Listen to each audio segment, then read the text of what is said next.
खबर में खुश आमदेद। मेरे साथ हैं आरिफ मीर भट्टी साहब और मैं हूँ सईद काजी। कुछ खबरें रन डाउन और फिर भट्टी साहब आपसे कुछ खबरें लेते हैं। तहरीक इंसाफ क्या बल्ले का निशान बचा पाएगी? कल फैसला आना है और जो KPK कोर्ट ने, जो हाई कोर्ट थी, उसने इजाज़त दे दी है कि कल ये फैसला सुना दिया जाए। इलेक्शन की तारीख तब्दील किए बगैर, उसमें कुछ स्केड्यूल चेंज किए बगैर आर्मी चीफ साहब ने बड़ी मुनासिब बात की है कि लॉजिस्टिक्स की वजह से सब 2, 4, 5 दिन, 8 दिन आगे पीछे हो सकते हैं, मगर इलेक्शन होंगे और मार्च में सेनेट के इलेक्शन से पहले ही होंगे। उधर सफदर साहब ने बताया है कि वज़ीर-ए-आज़म जनाब नवाज़ शरीफ होंगे मुस्लिम लीग नून की तरफ से, और वज़ीर आला पंजाब मरीम नवाज़ साहिबा होंगी। तो ये अभी क्या अर्ली है या ये तय हो चुका है? 7 रुपये से यानी पौने 8 रुपये बिजली महंगी हो गई है कराची में, जो कि हमारा इंडस्ट्रियल हब भी है। इसमें भी यकीनी तौर पर भट्टी साहब एक बेरोज़गारी का सैलाब आएगा। तो भट्टी साहब, आप ज़ाहिर तो इलेक्शन कमीशन ने करना है, मगर ये पाकिस्तान की तारीख बनेगी एक, अगर उनको निशान नहीं मिलता तो मैं समझता हूँ। क्या समझते हैं आप? बिस्मिल्लाहिर्रहमानिर्रहीम। कायद साहब, फैसला तो यकीनन सिलेक्शन कमीशन माफ़ी इलेक्शन कमीशन ने करना है, लेकिन इलेक्शन कमीशन ने फैसला नहीं करना। अब फैसला करना है मोहतरमा मरीम नवाज साहिबा ने या मोहतरम नवाज शरीफ साहब ने, जिस वादों वलीद के साथ वो आए हैं, बिलावल भट्टो साहब के मुताबिक वो लाड़ लें। और लिहाजा अभी जो आपने कैप्टन सफदर साहब की खबर का जिक्र किया, तो मोहतरम नवाज शरीफ साहब, आपको मुबारक हो, आप वज़ीर-ए-आज़म हैं आपके दामाद के कहने पे, और मरीम साहबा आपको भी मुबारक हो, आपके मियाँ के कहने पे आप वज़ीर आला हैं। तो लिहाजा फिर इस इलेक्शन पे खून खराबा करना, लोगों को कागजात से रोकना, चादर चारदीवारी का तकद्दस पमाल करने की क्या ज़रूरत है? इतनी बदनामी वो लेने की क्या ज़रूरत है? जब आप बदनामी से हमें फ़र्क ही कोई नहीं पड़ता। फैसला ही कर लिया है काजी साहब, इलेक्शन कमीशन इनके हाथ में, हर चीज़ इनके हाथ में, तारीख का स्याह तरीन दौर आप गुजार रहे हैं, तो मुल्क का अरबों रुपए क्यों लगा रहे हैं? दे दें हुकूमत, कौन पूछेगा इन्हें? इस निगरान हुकूमत को कोई नहीं। पंजाब और KPK गैर आइनी, गैर कानूनी, गैर अखलाकी हर लिहाज से, और वफाक भी कोई पूछ रहा है? तो भाई ये भेड़ बकरियां 75 करोड़, 24 करोड़, 25 करोड़ लोग, तो आप नामजद करें उन्हें क्यों यार? लोगों की ज़िंदगी दलील कर रहे हैं। किसी की माँ महफूज नहीं, किसी की बेटी महफूज नहीं, किसी का 13 साल का बच्चा महफूज नहीं, किसी का घर महफूज नहीं, किसी का दफ्तर महफूज नहीं, किसी का डेरा महफूज नहीं, किसी की गाड़ी नहीं महफूज, और तो और साबिक चीफ जस्टिस हो पाकिस्तान महफूज नहीं। तो यार मारो हम सब। हाँ, उसमें साकब निसार साहब के, यार वो आप तो कल वहाँ उनसे मुलाकात भी हुई आपकी, एक तो हम उनके साथ इज़हार यकजहती करते हैं। ये क्या वाक़या है भट्टी साहब? क्या कोई मैसेज दिया जा रहा है? साकब निसार साहब वाला तो बाद में जिक्र करेंगे, और मैं कह रहा हूँ जो TV पे पुलिस कह रही है वो बेबुनियाद है, मुबैना तौर पर गलत कह रही है। दस्ती बम वाली, जो ग्रेनेड वाली, मैं पहले इस पे आ जाए जो आपका हुक्म। ये अब चूंकि चल भी रहा है, हमारे साकब निसार साहब की चल रही है। साकब निसार साहब के बारे में कुछ सियासतदान अक्सर कह रहे थे हमने इन्हें नहीं छोड़ना। 1.5 साल पहले उनके बेटे नजम साहब को भी कुछ गाड़ियों ने रोका, और अब जो टेलीफोन भी आया सुना कुछ असर है? नहीं, टेलीफोन्स आए, कई मैं होश आवाज से कह रहा हूं। और मैंने चंद दिन पहले उनसे गुजारिश भी की थी कि सर खुदा के लिए अपनी सेफ्टी करें, खबरें कोई अच्छी नहीं है। क्या ये आपने पहले उनसे बात की? साकब निसार साहब से, चीफ जस्टिस साहब से, इस वाक़े से पहले ही मैं गुजारिश कर रहा हूँ। बाकी मुझे कोई गैब का लम्हा, मैंने कहा जी खबरें कोई मार्केट में अच्छी नहीं है, कुछ लोगों के इरादे अच्छे नहीं हैं, और वो आजकल जो चाहते हैं वो हो रहा है, और वो प्रैक्टिकली करके दिखा रहे हैं। देखिए गाइस साहब, ये गाड़ी ये उनका गेट है, ठीक, ये दरवाज़ा, ये गेट है उनका, इसके साथ इनका लॉन है, इस लॉन के ऊपर इतने बड़े दरख्त है, यहां से कोई माई का लाल ग्रेनेड अंदर फेंक ही नहीं सकता, गली से नहीं। हाँ, वो दरख्तों में फंस जाएगा। इस गेट के साथ उनकी बेटी निदा और पोता गाड़ी के बाहर खड़े हैं। ड्राइवर जमील को मैंने 11 दफा पूछा है, भाई आपने किसी को आते जाते देखा? उसने कहा नहीं। फिर मैंने कहा आते जाते देखा? जब आपने गाड़ी रोकी, आप हारन दे रहे थे, गेट खोलने के लिए गया था, उस घर के साथ 4 घरों में ऊंचे ऊंचे दरख्त है। पुलिस अभी तक ये नहीं तयन कर सकी कि ये उनका घर है, ग्रेनेड राइट साइड से आया है या लेफ्ट साइड से आया है या सामने से आया है। और वो जो मोटरसाइकिल की मुबैना फुटेज है, मेरा अपना साफ्ती ख्याल है, ये मैं कोई दावा तो नहीं कर सकता, इन्वेस्टिगेशन तो पुलिस कर रही है, बेबुनियाद झूठी असल इशू को डी ट्रैक करने के लिए। इसमें इतना का कुछ बोलने के लिए है कि जिसकी हद कोई नहीं। साकिब निसार साहब को किसने फ़ोन किया, उसका नाम क्या था, ये सारे आजकल तो फ़ोन पता करना मुश्किल नहीं है। नहीं, कुछ फ़ोन पता करना नामुमकिन है। काजी साहब उस घर से बाहर ग्रेनेड कोई माइका लाल नहीं फेंक सकता, गाड़ी थी, ड्राइवर जमील था, और 3 घरों में इतने इतने बूढ़े दरख्त हैं, जो भी फेंकेगा चीज़। मैंने एक अफसर से कहा, मैं कहा यार आओ, मैं और आप बाहर फेंकते हैं ना, ये तो दरख्तों में फंस जाएगी। क्या आप ये बताएं, मैं कह जी ये क्या तयन कर लिया है कि घर की लेफ्ट साइड से आया है, और जिस गाड़ी पे वो ब्लास्ट हुआ है, ऐसा मेरा ख्याल है शहीद अरशद शरीफ शहीद हो गया था।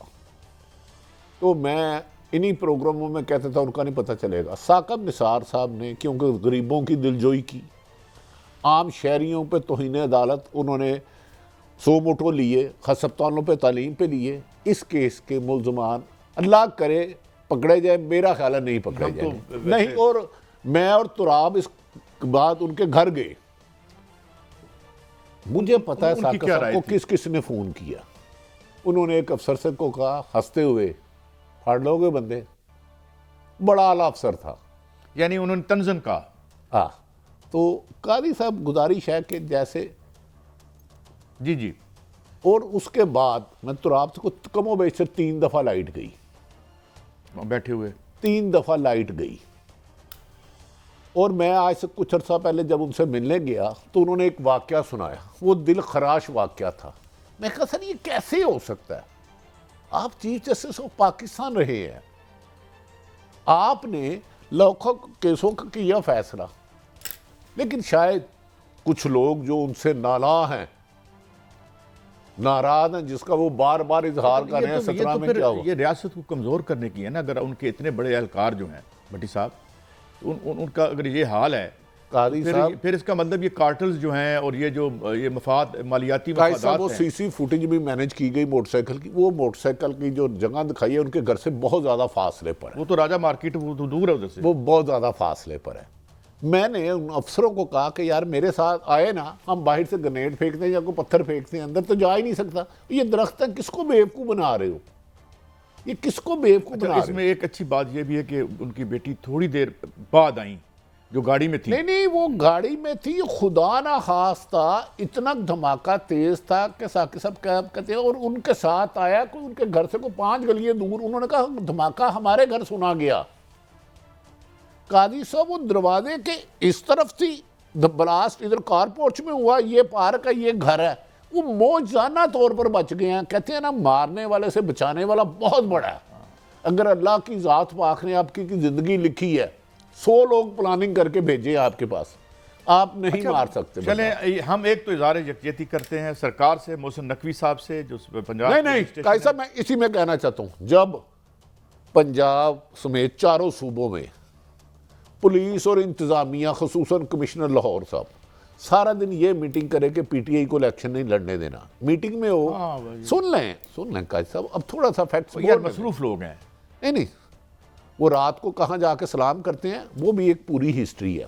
गुजारिश है, जब अफसरान रोजाना मीटिंग में करे हुए पीटीए के मुतवक्को कैंडिडेट कौन कौन से हैं, और पूरे मुल्क में ये सिलसिला हो, अगर ये कागज़ जमा कराया तो तुम सस्पेंड हो। जब डीसी की जिम्मेदारी ये हो, एसी की जिम्मेदारी हो, कमिश्नर इन पे काम करे और रात को जाके शरीफ फैमिली को रिपोर्ट करे, तो फिर जजों के मतलब कोई शरीफ हमले नहीं होंगे।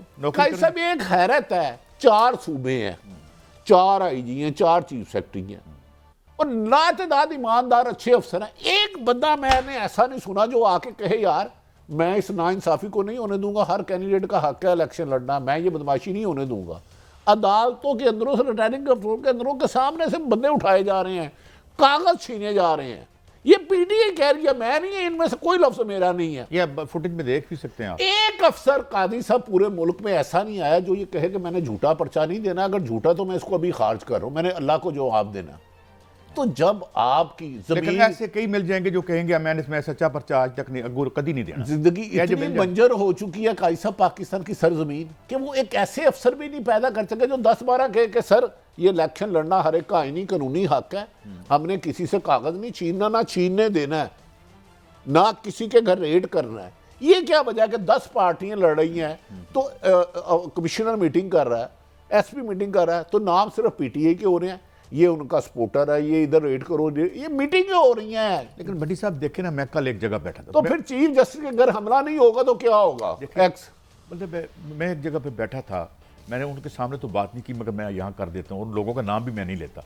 उन्होंने कहा, और शदीद एतराज़ है उनको, वो ये है कि जी जो है जो पीटीआई के जो चेयरमैन हैं बड़े मतलब गंवार हैं, वो बड़े बदतमीज़, ये उनके लफ्ज़ थे, बदतमीज़ हैं। मैं सुनता रहा और फिर मैं इस नतीजे पे पहुंचा कि वो बात तो ठीक कर रहे हैं। क्यों? देखें, कभी तहजीब के साथ और कभी इखलाक के साथ उन्होंने किक बैक नहीं ली, कब्ज़ा ग्रुपों को सपोर्ट नहीं किया, कब्ज़ा ग्रुपों से पैसे नहीं लेके और अपना बैंकों से पैसे लेके, एजेंसियों से पैसे लेके इलेक्शन नहीं लड़े।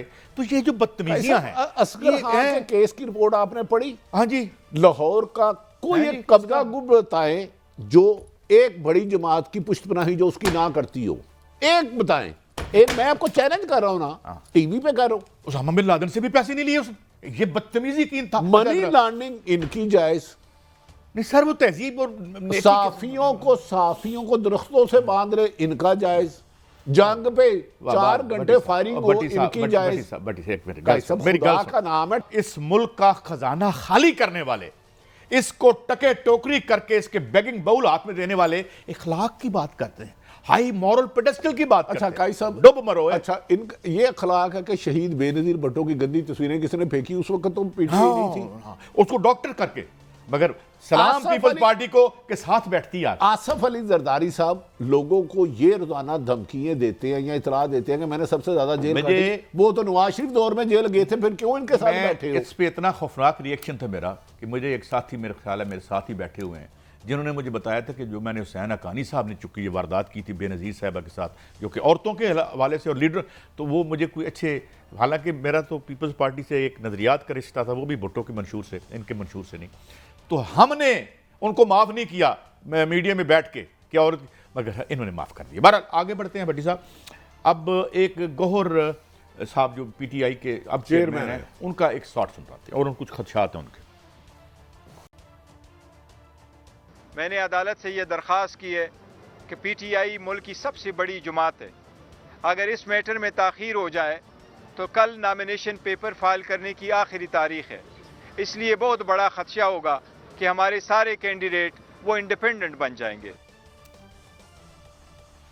मेरे ख्याल वो चाहती भी यही है, जो आला जो मेयार जमहूरियत के काकड़ साहब आपने किए हैं, तारीख तो आपको यकीन याद रखेगी और सलाम भी करेगी। काकड़ साहब को सलाम पेश करें। लंदन प्लान यही था, मुबैना तौर पे एक लीडर की शर्त थी कि जितना पीटीआई मकबूल हो चुकी है, इसके कैंडिडेटों को इलेक्शन नहीं लड़ने दिया जाएगा। और ये खबरें, अगर किसी को इतराज़ है तो खबर है कि 5-6-4 महीने पहले एक प्रोग्राम निकाल दें, ये उस एग्रीमेंट का हिस्सा इलेक्शन कि पीटीआई को नहीं दिया जाएगा। टावा टावा कहीं आएंगे, टावा टावा, बाकी दफ्तरों में बैठ के कहा जाता है कि हम चैलेंज कर रहे हैं पीटीआई को नहीं लड़ने। भट्टी साहब, ये तमाम ये जमहूरियत नहीं है, ये वही साइकोलॉजी है प्लाट पर कब्जे की। जिस तरह आप प्लाटों पर कब्जा करवाते हैं और फिर वो वही लोग आपके पार्टी फंड करते हैं, ग्रासरी के पैसे वो भी देते हैं, प्लाट पे ये वही, और ये कर दिया आपने। फिर मुश्किल है, कौन रखेगा अपने बच्चों को? दूसरा आदमी जाके दरखास्त दे देता है, इधर जिससे कागज नहीं जमा कराए दिए जा रहे, जिसके घर छापा, वो तो बेचारा शिकायत भी नहीं कर सकता। मैं हैरान यार, इतनी ब्यूरोक्रेसी में 10 अफसर ऐसे नहीं निकले कि सर ये मुकदमा झूठे कराए हैं, हम खारिज करने लगे हैं और इनको मैं 16 MP को क्यों गिरफ्तार करूं, इनके पास क्या कसूर है? आखिर जिम्मेदारी ओथ तो इन्होंने लिया इंसाफ करने का, आइन और कानून के मुताबिक इन्वेस्टिगेशन करने का। ये कहीं नहीं लिखा कि हुक्मरान कहे तो इसको पकड़ के जेल में डाल दो, अगर बेगुनाह तो बच्चा ना खारिज करो। नहीं है कैसे, क्यों ये बंजर जमीन क्यों है इतनी कि यहाँ इंसाफ करने वालों का फुकदान क्यों हो गया? आप साहिब इना भट्टी साहब बात यह है कि मैं जब मुवाजना करता हूँ ना, नेपाल की रूलिंग क्लास है, माल नहीं खाते, दुनिया की केड़ी रूलिंग क्लास है, लेकिन जितनी नालायक और ये हैं कि इस मुल्क की जो फाइनेंशियल वायबिलिटी है, अगर आज ये SIFC ना हो, ये SIFC हम मेहरबानी जिसने बनवाई है, अच्छा कैसा मैं एक नालायक कैबिनेटरों की वजह से बनी है ये, और हम इसे सपोर्ट करते हैं। मैं आपसे एक सवाल करना चाहता हूँ। चेयरमैन PTI मोहतरम गौहर अली और शुएब शहीन साहब, आज उनका मैं वीडियो बयान भी देख रहा था, वो सुप्रीम कोर्ट चले गए हैं कि हमें हमारे 80% कैंडिडेट रह जाएंगे, क्या उन्हें रिलीफ मिल जाएगा वहाँ से? कोई रिलीफ नहीं मिलेगा भट्टी साहब, मैं आपको बताऊं, लेकिन ये भी एक अदालतों की बात करें। हाँ, अदालत नहीं, उसमें तो कभी हुआ ही नहीं। पाकिस्तान में अदालतों की एक सुनहरी तारीख है, इंशाल्लाह उन्हें हर किस्म का रिलीफ मिलेगा। अदालतों की सुनहरी तारीख में ये लफ्ज़ भी तो हैं कि एक सियासी शख्सियत कहती थी आसफ अली खोसा, साकिब निसार, उमरता बंदयाल को हम नहीं छोड़ेंगे, इनके लिए जगह तंग कर देंगे, और एक चीज जैसे ज़ियाद अली शाह पर हमला हुआ। आप कौन सी अदालतों की बात साहब फिर मुझे ये बताएं कि इटालियन माफिया में और पार्टी में क्या फर्क हो गया, रह गया? देखें, कुछ जज साहब आप कहते थे खोसा साहब गलत कहते हैं। आप कैसा मुझसे ज्यादा हिस्ट्री से आसना है। सिसलन माफिया और गॉडफादर किसको कहते हैं? जरा थोड़ी सी इस पे एक आधे मिनट की रोशनी डाल दे तो मैं। गॉडफादर फिल्म बनी हुई है, मैंने 15 दफा देखी है भट्टी साहब। खुद देखी है? जी बिल्कुल देखी है, और मेरी बड़ी पसंदीदा है। उसका क्या मेन अक्स क्या है? वो मारियो पोजो जो एक नावल है, उस पर एक वो तारीखी फिल्म है जो फ्रांसिस कॉपला ने बनाई थी, और वो उनको भी नंगा करती है। इवन मैं आपको एक बात बताऊं भट्टी साहब, जो देखो वो कैसा अपना क्रिटिसिज्म करते हैं कि जो चर्च की करप्शन थी, मज़हब बहुत अच्छा है, मैं इस ईसाई मज़हब का इतना ही एहतराम करता हूं जितना मैं अपने करता हूं, लेकिन जो लोग हैं उनका और माफिया का क्या ताल्लुक था, वो भी उस फिल्म के मौजूदात में से एक। गॉडफादर क्या करता क्या था मुझे समझ नहीं आती। मुझे जरा साहब ये जब सरमायादारी आगाज में थी, अमेरिकी बहुत बड़ा इनकलाब था सरमायादारी का, बहुत खूबसूरत इनकलाब। क्या वो लोगों को खरीद लेता था, ब्लैकमेल करता था, वीडियो बनाता था, या डराता था, या कत्ल करवाता था? जब उसने किसी को कुछ करवाना होता था तो पता क्या कहता था? Give him an offer which he can not refuse. इसको ऐसी पेशकश दो जिसको ये कभी रिफ्यूज ही ना कर, और बड़े प्यार से बात तो जो अगर रिफ्यूज कर दे, अगर लम्या पा लेंदा सी, वो लम्या पा लेंदा सी।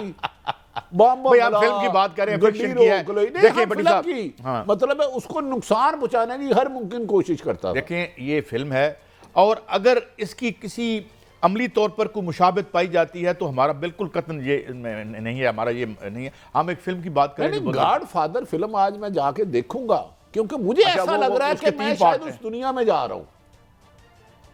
तो अच्छा कैसा भी ये जो बल्ला निशान अगर PTI के पास नहीं रहता और 80% कैंडिडेट को इलेक्शन, तो फिर इस सिलेक्शन को तारीख रेफरेंडम के तौर पर याद करेगी, जो ज़ियाउल हक साहब ने कहा था कि अगर आप इस्लाम चाहते हैं तो जनरल मोहम्मद ज़ियाउल हक 5 साल आपके हुक्मरान होंगे, फिर उसमें और उसमें कोई फर्क नहीं होगा।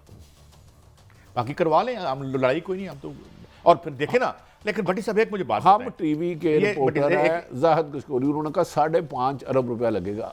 ये मैं नहीं कह रहा, वो कह रहे 500 अरब सर, सॉरी 500 अरब। तो कादी साहब अगर PTI नहीं आती, मान लिया जो बादी नजर में नजर आ रहा है, हम तो उसके तो एक बंदे को 50-50 हाथ लगाने पड़ेंगे, कितनी मोहरें लगाएंगे खुद, क्योंकि टर्न आउट तो मैं आपको ये कह रहा हूं यकीन से, जितने सर्वे हो जाएगी 20% भी नहीं होना, इसको नहीं, इसको फिर उन्होंने 90-50% करने की कोशिश करना और मोहरें खुद लगानी है। तो इन्हें कौन रोकेगा अंदर, अगर PTI का कोई कैंडिडेट? लेकिन इसका भी एक मुस्बत पहलू है ना, देखो बहुत से लोगों को मुलाजमत मिल जाएगी, बेरोजगारी है बहुत ज्यादा, तो मुहरे लगाते रहेंगे ठप्पे। PTI का अगर अंदर कोई उसका पोलिंग एजेंट भी ना होगा, इन्हीं के होंगे, और रिटर्निंग अफसर तो AC माशाल्लाह वैसे ही मेरिट पे लगे हैं, वो पंजाब में 10-20-50 लाख तो कोई चीज ही नहीं है। तो कैसा फिर ये इतनी मेहनत करेंगे पूरे? तो ये क्या आप ये बात कह रहे हैं कि फराग गोगी वाले जो इल्जामात थे या जो बात थी वो आगे भी चल रही है? उससे कई गुना ज्यादा चल रही है। अच्छा, ये आपको इस बात पे हैरत क्यों हो रही है? नहीं, वो तो सारी करप्शन 3.5 सालों में हुई थी, उससे आगे हुई है ना पीछे हुई है?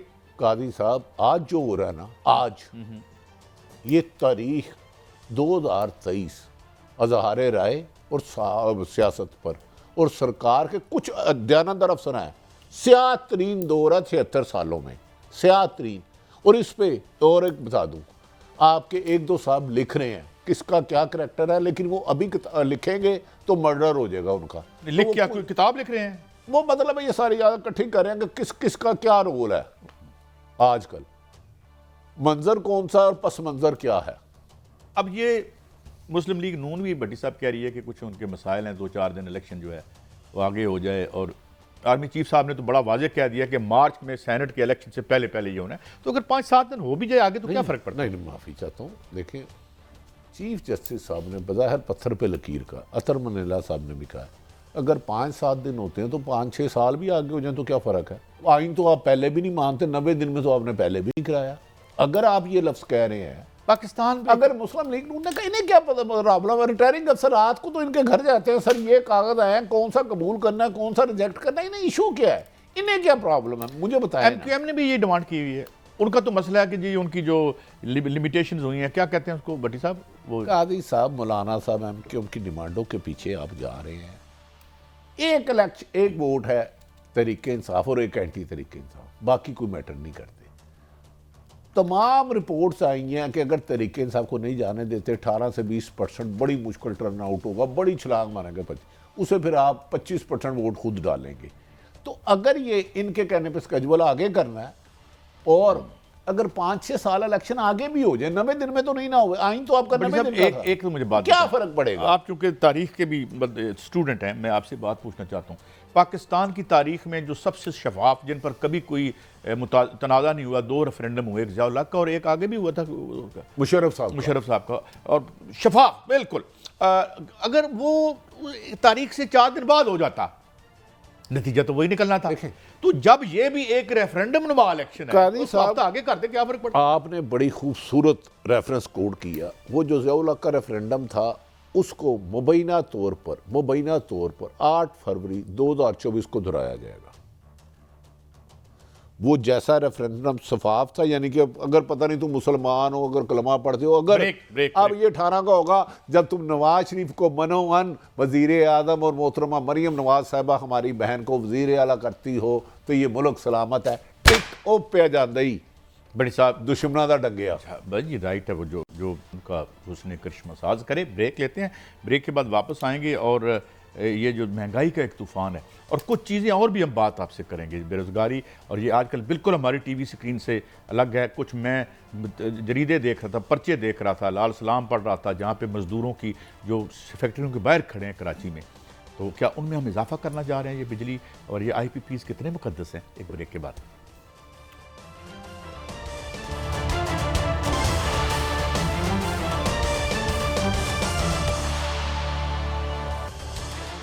भट्टी साहब, अगर प्री डिटर्मिन्ड रिज़ल्ट्स की बात हो रही है, खुल्म खुला जो दामाद अव्वल हैं वो फरमा रहे हैं, और ठीक है, कोई पहले भी वो बनते रहे हैं, तो इसमें फिर क्या हर्ज है? और ज़ाहिर हमारे पाकिस्तान में इतनी चीज़ें स्पिक एंड स्पैन तो नहीं होती, इतना नज़म तो 8-7 दिन तो कोई नहीं। और फिर जब आर्मी चीफ ने भी कहा है और चीफ जस्टिस साहब ने भी कहा है तो हमें रखना चाहिए। मगर सवाल ये है, सवाल हमारा इनसे है जो ये निगरान है, कि ये अब तो मजाक लगता है, ये लाफिंग स्टॉक बन जाएगा, ये इलेक्शन नहीं होगा, it will be a laughing stock, ये अक्रूअल जोक।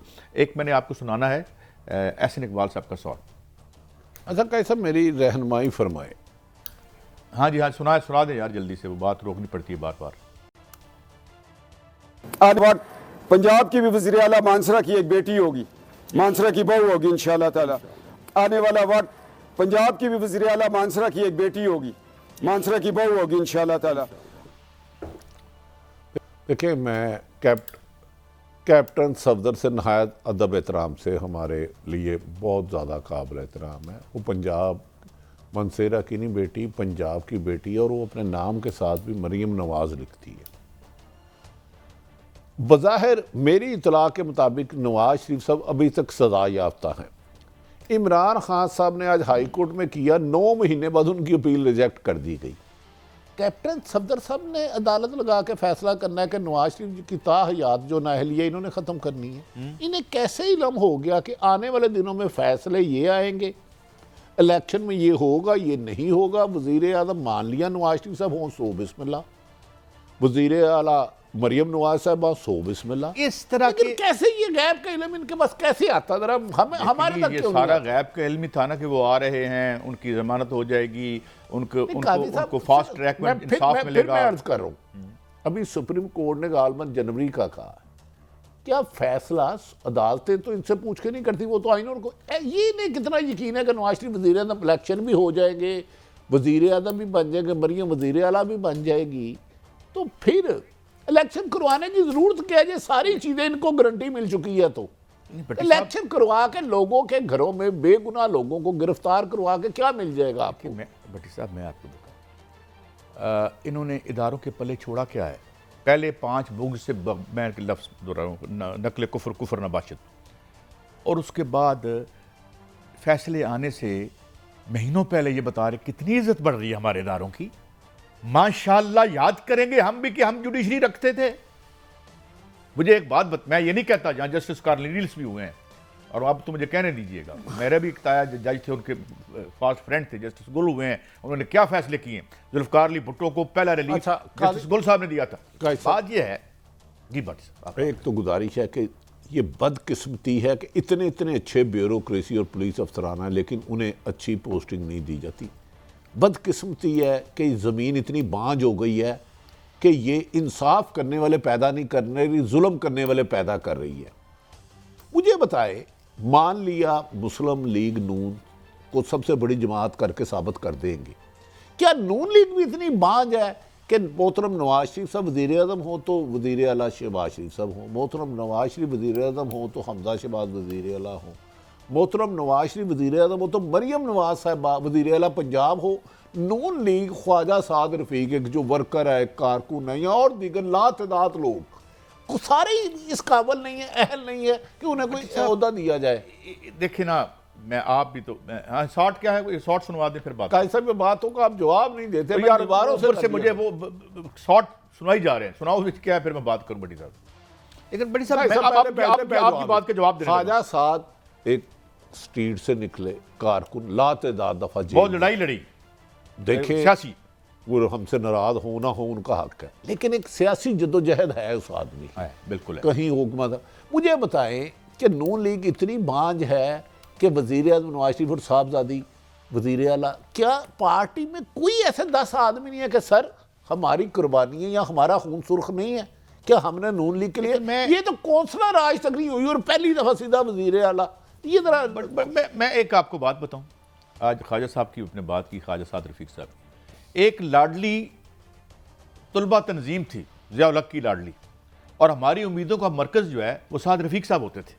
हम एमए में थे, उस वक्त जूनियर थे हमारे एक साथ, मगर ये लीडर थे और ये लड़े एमए कॉलेज में, और हम बाहर इनके साथ इज़हार यकजहती करने भी गए थे, कुट भी पड़ी थी ये। लेकिन बहरहाल बाद में जब बंदा बड़ा होकर सियाना हो जाता है ना भट्टी साहब, तो फिर बात यह है कि ये फीफडम बन गई है। अगर हमारी ये पॉलिटिकल एलीट जो है ये इस तरह से सब सर्वियंस पे आ जाएगी, गुलामी पे भी आ जाएगी।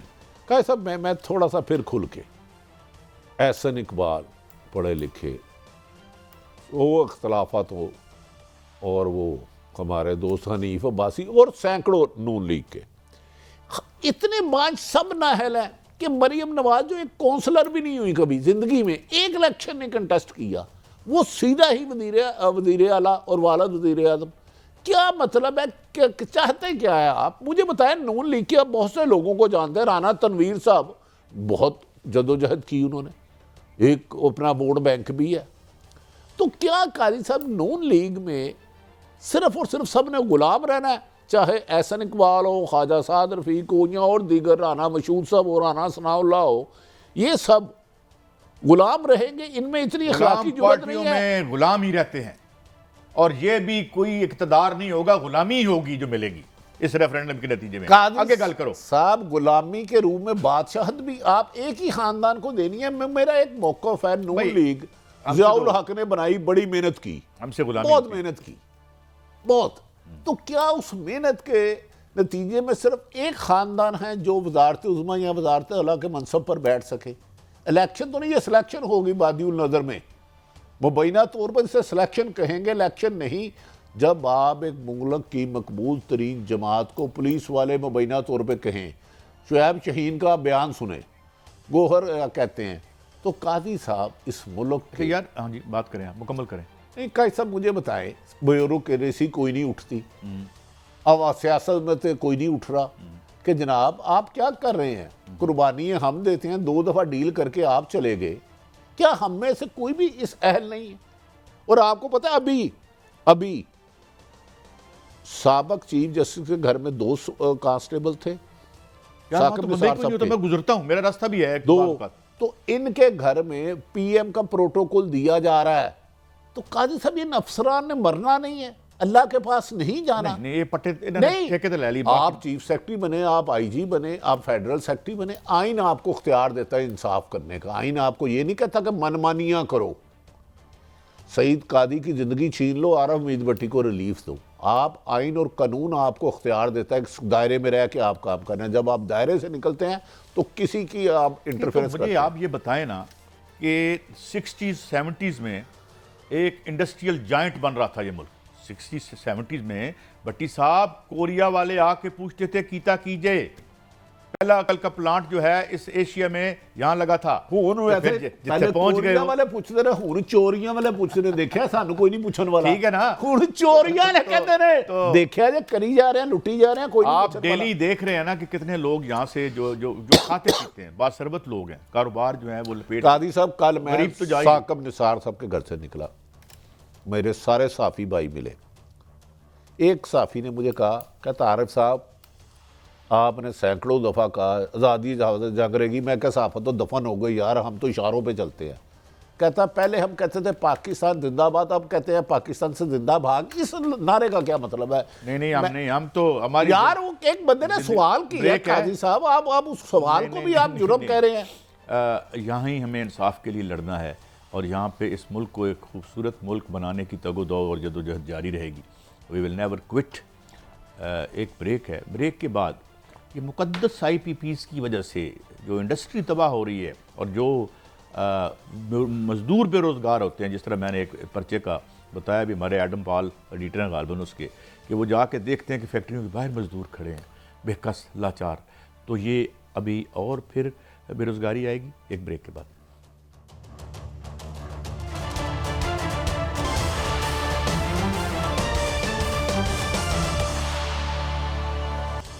भट्टी साहब, इससे पहले कि ये खुशखबरी आपको सुनाई जाए कि तकरीबन पौने 8 रुपये 7 रुपये कितनी है भाई, 7 रुपये 67 पैसा, पौने 8 रुपये, पौने 8 कर लें।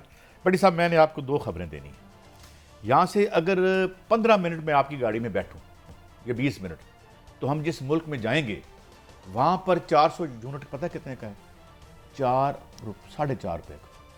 तो यहाँ कितने का है? यहाँ तो 8 रुपए का इजाफा हो रहा है। कितने का है भाई बता दो? 50 रुपए का, 56 रुपए का पहले ऑलरेडी। अच्छा अभी आप चलते, एक मुल्क जरा दूर है, उसमें बहुत बड़ा मेरा दिल करता है जाने को, मगर अमेरिका टच करके जाना पड़ेगा कभी, क्यूबा। वहाँ मैंने प्राइस निकाली है, पहले मैंने निकाली है डॉलरों में 0.02 सेंट्स, फिर मैंने इसको कन्वर्ट किया रुपए में, 0.02 सेंट को मैंने रुपए में कन्वर्ट किया इस पे, तो आया कि पाकिस्तानी रुपए में कितने का यूनिट है? 0.0019। अच्छा कैसे साहब, ईरान भी तो आपका हमसाया मुल्क है, वहाँ कितने का बिजली का यूनिट है? देखिए Iran is sitting on huge oil reserves, वो है, लेकिन वहाँ पे बेसिकली मतलब ये हमारे वाले निज़ाम है, मगर उनके पास इतना ज़्यादा है। वहाँ 10 रुपए का यूनिट, मैंने एक टैक्सी में बैठे हुए, नहीं वहाँ तो डैम शैम भी बने हैं। तो कैसे साहब हमसे बहुत ज़्यादा डेवलप्ड है वो। ये 3 मुल्कों के जो नाम लिए, यहाँ क्यों नहीं अपने हुक्मरान हम भेजते, वहाँ भी जाके जरा महंगाई हो, लोगों को बेरोजगारी पता चले। पेरिस भेजो उधर लाहौर बढ़ा देंगे। देखिए ना, जब आपको हम किन चीजों में आगे हैं, मिसाल के तौर पर हम 6 महीने पहले बता सकते हैं वजीर आला कौन होगा, वजीर आजम कौन होगा। साहब हम ये मजाक कर रहे हैं कि 8 बजे बिजली की कीमत में इजाफा ऐसा ही है कि गरीब के घर से रोशनी भी चोरी कर ली जाए, आगे ही उनकी सकत नहीं रही, बिजली का बिल दें तो सामान खाने का ला सके, सामान खाने का ले आए तो घर का किराया दे सके। इसके बाद आप इस कौम से क्या तवज्जो करते हैं? इनकी हड्डियाँ निचोड़ ली, इनका आपने खून चूस लिया, अब इतनी महंगाई सिर्फ IPP में कंट्रोल कर लें, कुछ तो आप भी करें ना। लोग हमसे नाराज ही रहते हैं, मैं जब हम तो मिलते नहीं है, मेरे रिपोर्टिंग का तजर्बा नहीं है भट्ट साहब, मैं तो न्यूज़ रूम का आदमी हूँ, मगर सवाल ये है कि आपने के इलेक्ट्रिक को प्राइवेटाइज़ किया और हर साल मेरी जेब से सब्सिडी निकाल के इसको देते हैं। फिर मैं बात कहूँगा, मुझे सुना है वो मुझसे नाराज़ हैं, मैं मेरे लिए बड़े मोहतरम हैं, क्योंकि मैंने ख्वाजा आसफ साहब सब सब्सिडी इन्हें क्यों देते हैं? सब्सिडी तो गरीब आदमी को मिलनी चाहिए जिसके पास खाने के लिए रोटी नहीं है, जिसके बच्चे भूखे भट्टी साहब जितने मैं अब लंबी आज इतना कल बता दूंगा, एक मुआहिदों में उसमें कई शकें थी जो वायलेट की इसने के इलेक्ट्रिक ने, और हमारे वजीर मौसूफ कहते हैं ये बिजली नहीं बन रही, ये डे लाइट रॉबरी हो रही है, दिन दिहाड़े डकैती हो रही है। टाइम कितना रह गया? मुझे 2 दफा एक दोस्त ने सवाल किया है। हाँ बोले। उसका दोस्त मेरे का कहना है कि काजी साहब से ये जवाब लेके दें उनका। वो कहता है जी ये गरीब आदमी मोटरसाइकिल चोरी करता तो वो जुर्म होता, उसे गिरफ्तार कर लेते हैं। मोटरसाइकिल चोरी की या साइकिल चोरी की चलाना भी जुर्म है, तो 25 करोड़ आवाम का जो वोट चोरी करता है और वो जो हुकूमत बताता है वो चलाना जुर्म नहीं है क्या? ये सवाल सीधा आपके लिए आया है। उसने कहा साइकिल चोरी करना भी जुर्म है और चलाना भी जुर्म है। ये लोगों को डिसएनफ्रेंचाइज करने के, मैं आपको जवाब देता हूं और मैं जवाब दूंगा आपको। मेरा जवाब ये है कि ये जमहूरियत की रोज तस्बीह करने वाले कितने बड़े फाशिस्ट हैं अंदर से, कितने इक्तदार के भूखे हैं और माल के भूखे हैं। जब से इस जमहूरियत, कोई जमहूरियत नहीं है ये, इसके अंदर काला पैसा डाला आपने, कब्जों का पैसा डाला आपने, रिश्वतों का पैसा डाला आपने, तो इस काले से काली कर दिया आपने। इस हमें प्यार है इस मुल्क से, इसलिए बात करते हैं भट्टी साहब, हमारा दिल जलता है। ये मुल्क एक सुपर पावर बन सकता था और बन सकता है अगर ये डकैतियां बंद हो जाएं और डकैतों को नवाजना हम बंद कर दें। लो मेरा जवाब जी। काजी साहब मेरा तो एक सिंपल है कि मुझे तो एक चोरी की साइकिल क्लोजिंग करें, मेरा ख्याल है अगले वीक में अगले वीक में हम मिलेंगे, मगर हमें उम्मीद है, हम पसंद हैं, ऑप्टिमिस्ट हैं, इंशाल्लाह ताला इस मुल्क में एक अच्छी तब्दीली आएगी। आई एम वेरी पॉजिटिव, और उस वक्त तक हमें बात करते रहना है। इजाज़त, अगले हफ्ते फिर मिलेंगे। खुदा हाफिज़।